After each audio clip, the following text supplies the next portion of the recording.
Bagaimana cara menjauhkan umat ini?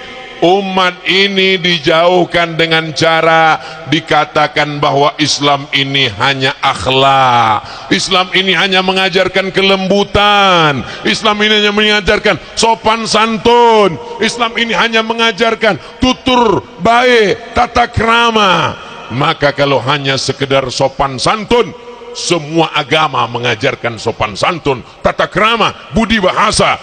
Islam mengajarkan sopan santun, tapi di balik itu ada akidah la in asyrakta, kalau kau syirik, kalau kau persekutukan Allah, la yahbatanna amaluka, maka seluruh amalmu akan gugur.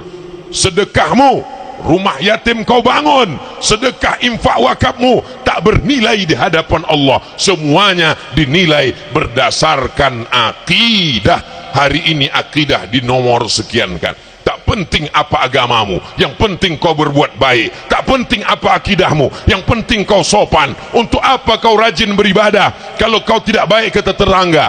Kata-katanya betul, ucapannya tepat, tapi menyesatkan. Untuk apa jubahmu panjang? Untuk apa sorbanmu besar? Untuk apa rajin maulid kalau kau tidak peduli sosial? Kata-katanya benar, tapi ungkapan itu adalah kalimatul haq urida bihal batil, yang diinginkan adalah kebatilan.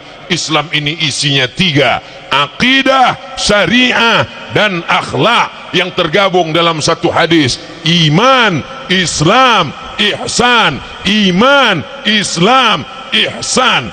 Maka kalau sampai kita rusak, sesungguhnya kita hanya mengamalkan sepertiga dari Islam. Syariatnya dihilangkan, hukum-hukumnya dihilangkan, had qazabnya dihilangkan, hukum hududnya dihapuskan.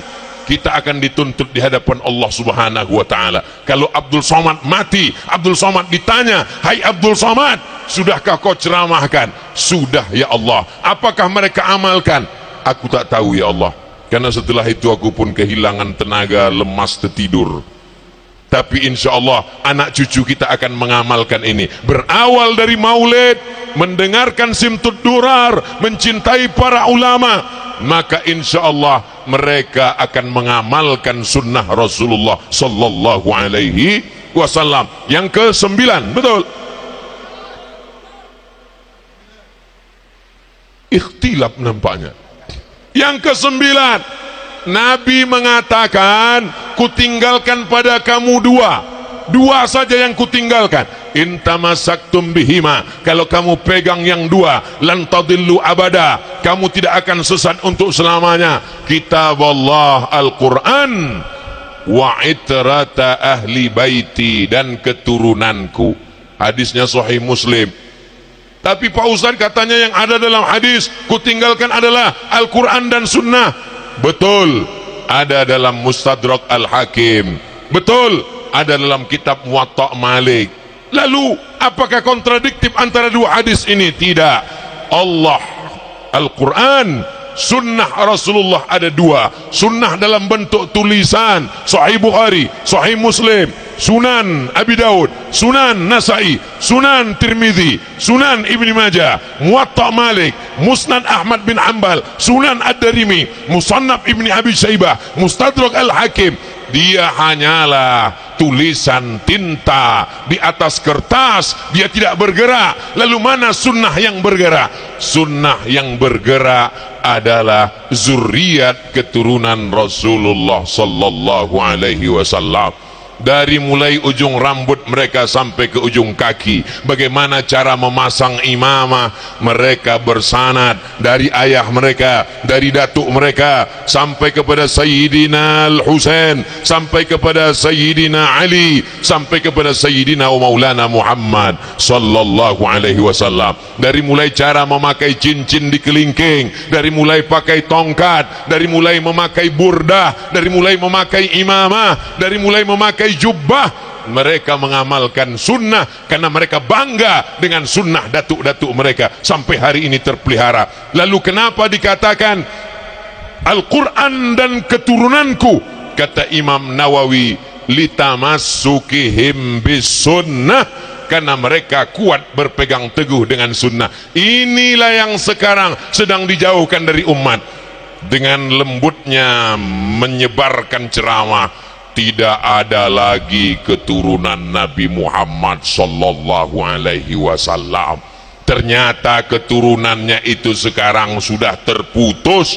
Kalau terputus keturunannya, berarti pembohonglah Imam Muslim, karena hadis itu ada dalam Sahih Muslim, dan hadis itu sahih. Kitab yang paling sahih setelah Al-Quran adalah Sahih Bukhari, setelah Sahih Bukhari adalah Sahih Muslim. Kitab sahih nomor 2 ditulis oleh Imam Muslim Ibnul Hajjaj Al-Qusairi An-Naisaburi. Hadis Nabi menunjukkan bukti bahwa zuriat keturunan Nabi ada sampai hari kiamat. Dan pulau Sumatera, dari mulai ujung Aceh sampai Lampung, paling banyak zuriat itu berada di Sumatera Selatan. Menjadi kebanggaan bagi kita semua. Allahu Akbar, Allahu Akbar, Allahu Akbar. Sallu ala Rasulillah. Allahumma salli ala Sayyidina Muhammad wa ala ali Sayyidina Muhammad. Ini menjadi kebanggaan. Sampaikan ke anak cucu kita. Apakah ada zuriat Nabi di Mesir, Pak Ustaz? Syekh Muhammad Mutawalli Asy-Sya'rawi, ujung namanya Al-Husaini. Kenapa Al-Husaini? Karena dia keturunan Sayyidina Al-Husain. Salah satu guru kami mengambil sanad hadis dari mereka, pernah menjabat sebagai wakil rektor Al-Azhar, Profesor Dr. Muhammad Abu Hashim, ujung namanya Al-Husaini, karena keturunan Sayyidina Al-Hasan, Sayyidina Al-Husain.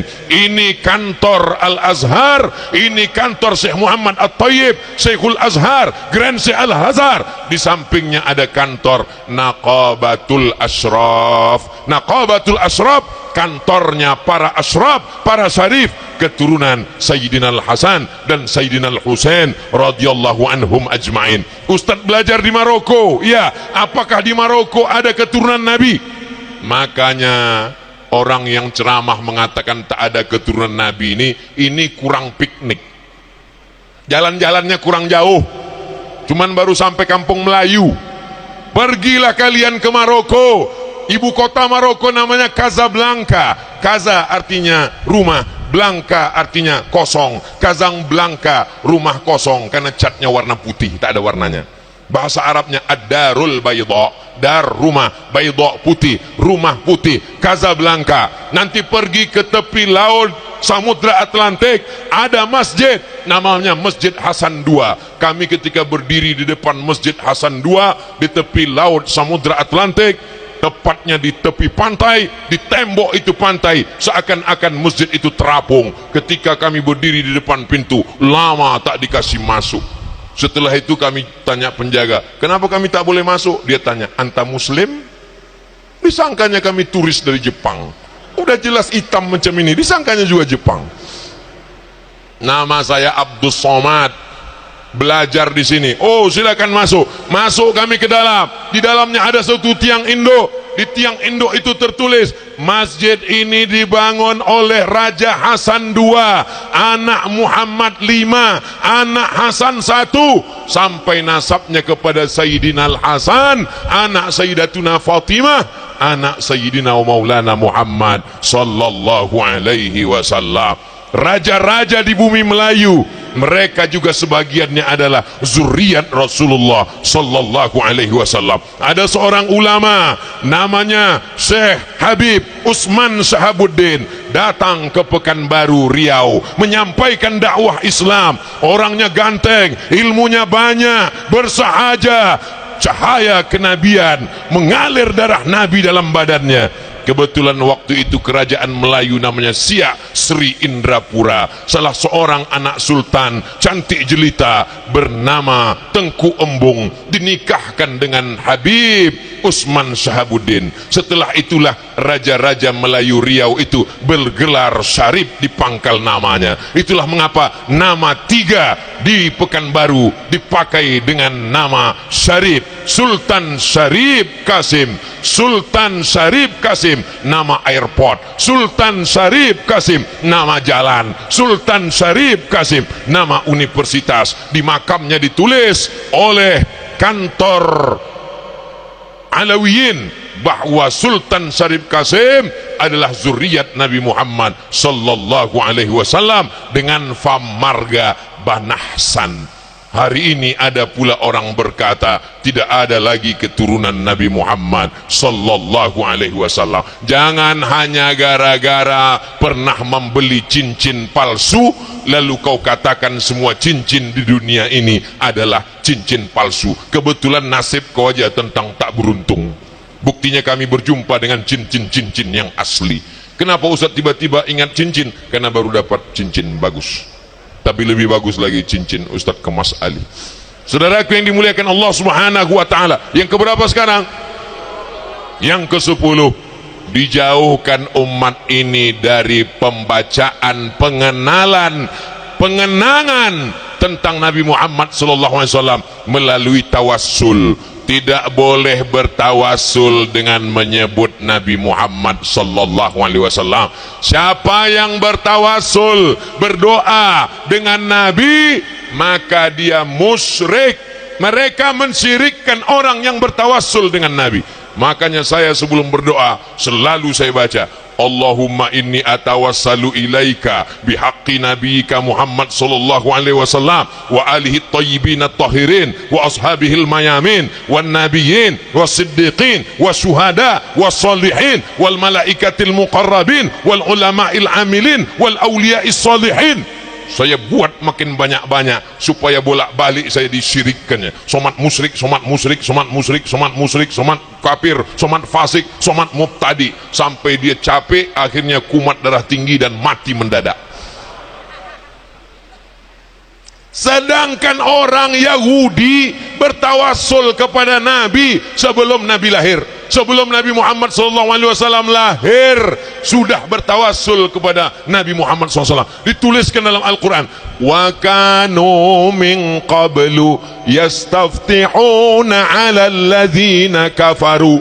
Orang-orang kafir musyrik Yahudi ketika berperang melawan Bani Ghatafan, kafir musyrik, Ghatafan musyrik, orang Yahudi percaya kepada Allah. Mereka berdoa kepada Allah, ya Allah, menangkanlah kami melawan Ghatafan berkat Nabi yang akan kau utus di akhir zaman. Diabadikan dalam Al-Quran, wa kanu, mereka, min qablu, sebelum dia lahir, yastaftihuna ala alladhina kafaru, memohon kepenangan dengan menyebut nama Sayyidina Muhammad sallallahu alaihi wasallam.